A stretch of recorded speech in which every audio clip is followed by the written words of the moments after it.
C'est comme s'il y avait une ligne de cut depuis l'écriture en fait au pur organisationnel.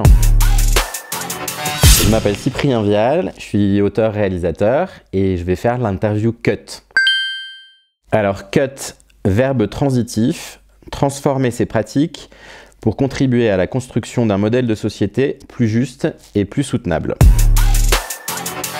Le film que je viens de faire en fait est le personnage principal en fait du film est un volcan qui se réveille en fait, qui est très vivant, et j'ai l'impression que en termes de scénaristique, il m'a poussé à cutter pas mal en rappelant qu'il était à la fois nourricier et dangereux. C'est la soufrière en Guadeloupe, donc c'est un volcan qui apporte beaucoup de bien aux terres, mais qui est aussi assez dangereux, d'une certaine manière assez sournois. Et donc lui, il oblige chacun à cut dans le quotidien, c'est-à-dire à s'adapter à son fonctionnement. J'ai beaucoup lu pour écrire ce film des récits d'auteurs néo-naturalistes comme Baptiste Morisot. En fait, ce qui est hyper beau, c'est qu'il raconte que la montagne, les volcans, ou en tout cas les êtres vivants en général, c'est bien de les considérer comme des êtres frères. Et donc, plutôt que de vouloir les contrôler, essayer de comprendre comment ils fonctionnent en les pistant, en ayant un rapport très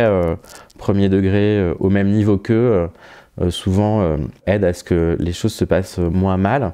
Donc dans le récit, en tout cas, il y a un début de rapport de cutter, j'en prends conscience. Nous, sur le tournage, il y a eu une semaine qui était intégralement en pleine nature. Donc, sur le volcan, c'était la première fois que moi j'avais une expérience où en fait on était tenu de cut d'une manière très officielle.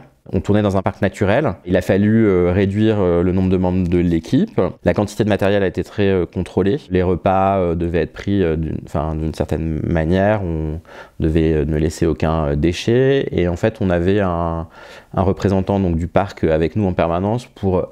Je dirais que c'était pas vraiment contrôler, mais plutôt nous accompagner dans la démarche, quoi.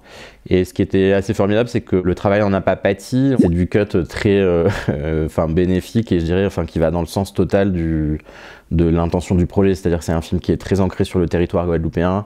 Il y a une envie de collaborer avec des techniciens qui connaissent le territoire et qui vont apporter à plein d'endroits des choses au projet et qui le nourrissent. C'est assez chouette, et ça stimule probablement pour essayer d'en faire ensemble de façon très consciente lors de tournages peut-être un peu plus classiques sur des territoires moins hostiles qu'en pleine nature sur un volcan. C'est comme s'il y avait une ligne de cut depuis l'écriture en fait au pur organisationnel. On apprend à tourner plus efficacement et aussi peut-être plus poétiquement, et on est plus en phase avec l'environnement dans lequel on tourne. J'ai envie de faire un film qui se passe intégralement à la montagne en fait.